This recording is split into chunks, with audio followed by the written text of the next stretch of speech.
তুমি তো শুভেন্দু অধিকার রাজনীতি এতদিন ধরে এত বছর ধরে ফলো করছো। পূর্ব মেদিনীপুরের তার যে রাজনীতি, তৃণমূল কংগ্রেসে থাকাকালীন তার যে রাজনীতি, সেই জায়গা থেকে এসে কোথাও গিয়ে কি মনে হচ্ছে যে বিজেপির অন্দরে 2024-এর ইলেকশনের রেজাল্ট বেরোবার পর এই মুহূর্তে একটা টলমল অবস্থা বঙ্গ বিজেপিতে।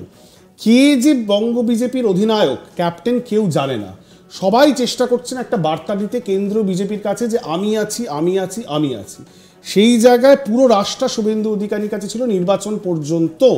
সেখানে গিয়ে কি তিনি থ্রেটেন ফিল করছেন এবং সেই জন্যেই একটা মেসেজ দেওয়ার জন্যে যে তিনি খুব কট্টর, তিনি একেবারে হিন্দুত্ব রাজনীতির একেবারে কট্টরতম মুখ পশ্চিমবঙ্গের বুকে, ঠিক যেমনভাবে আসামের ক্ষেত্রে হিমন্ত বিশ্ব শর্মা এবং যারা অন্য রাজনৈতিক দল থেকে এসেছেন, হিমন্ত বিশ্ব শর্মা কংগ্রেস থেকে এসেছেন, বারবার কট্টর তার ভাবমূর্তি তৈরি করার চেষ্টা করছেন এবং মুসলিম বিরোধী কথাবার্তা বলছেন, আজও বলেছে।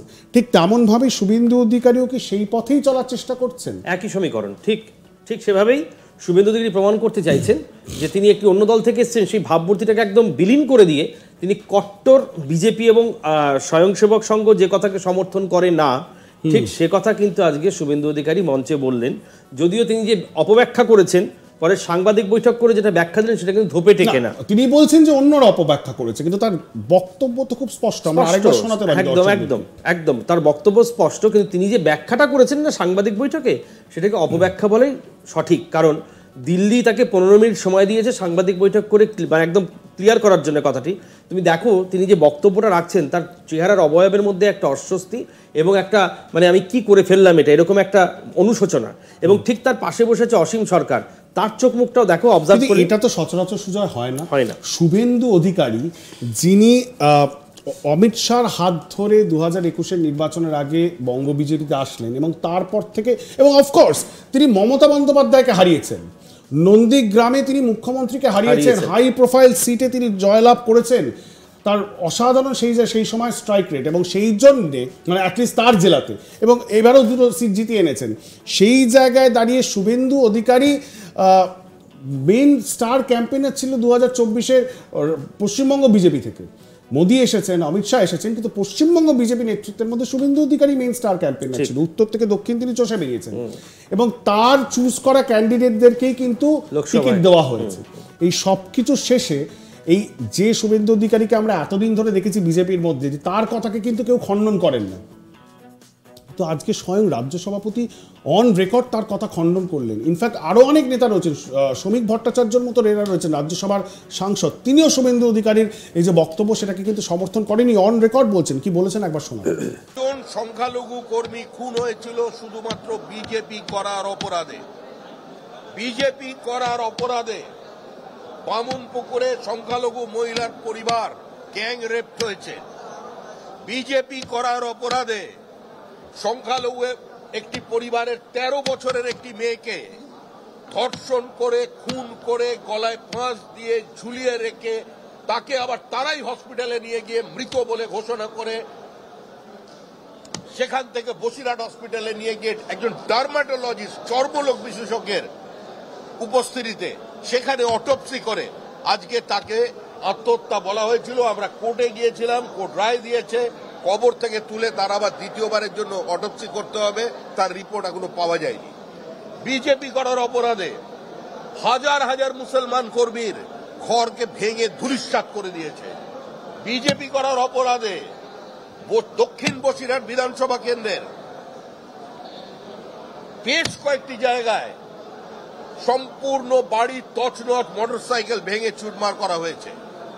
বিজেপি করার অপরাধে একাধিক মুসলমানের বাড়িতে আগুন লেগেছে। অতএব বিজেপির সঙ্গে খুব সংখ্যক কম হলেও মুসলমান আছেন, তারা ছিলেন এবং আগামী দিনে অধিক সংখ্যায় থাকবেন।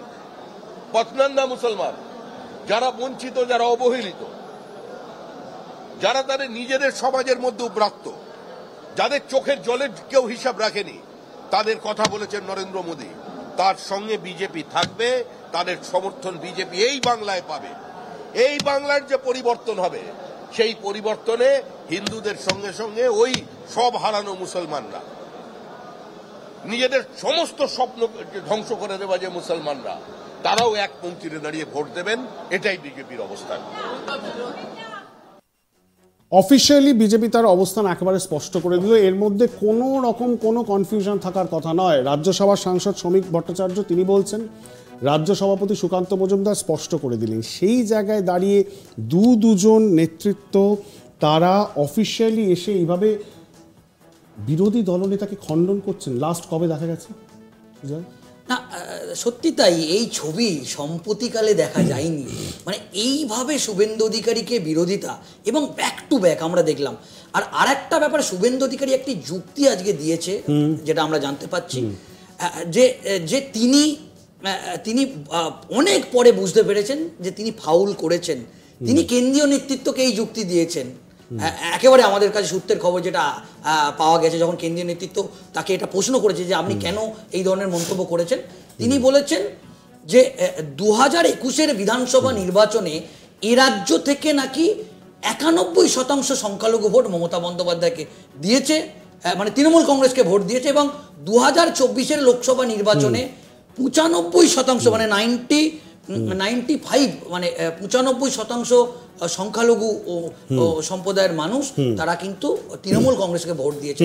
মানে তার এটা যুক্তি যে তৃণমূল কংগ্রেসের সঙ্গেই সংখ্যালঘু আছে, বিজেপির সঙ্গে সংখ্যালঘু নেই, তাই তিনি এই কথাটা বলে ফেলেছেন। না, সেটা স্ট্যাটিস্টিক্যালি সত্যি হতে পারে কৌশিকদা, সেটা আমরা বারবার দেখেছি নির্বাচনগুলোতে। পশ্চিমবঙ্গের ক্ষেত্রে সেটা নির্ণায়ক ভূমিকা নিচ্ছে সংখ্যালঘু ভোট, এবং তারা মমতা বন্দ্যোপাধ্যায় বা তৃণমূল কংগ্রেসকে সমর্থন করছেন, সেটা বারবার উঠেও এসেছে। কিন্তু সেই জায়গায় দাঁড়িয়ে এটা ভাবার কোনো কারণ নেই যে কোনো সংখ্যালঘু সম্প্রদায়ের মানুষ বিরোধী রাজনীতি করে না, পশ্চিমবঙ্গের বুকে বিরোধী দলকে ভোট দেয় না। আমরা সবাই সাংবাদিক হিসেবে যারা গ্রাউন্ডে গেছি, আমি নিজে যখন কভার করেছি, বিশেষ করে মুর্শিদাবাদের মতো জায়গায়, দমকলের মতো জায়গায়, মালদার মতো জায়গায়, যেগুলো সংখ্যালঘু অধ্যুষিত অঞ্চল, ডিস্ট্রিক্ট, জেলা, সেখানে কিন্তু আমরা স্পষ্ট দেখেছি যে যারা বিরোধী রাজনীতি করছেন, যারা অ্যান্টি তৃণমূল মানে তৃণমূল কংগ্রেস বিরোধী রাজনীতি করছেন, তারা কিন্তু বিজেপির ঝান্ডার তলায় এসেছেন।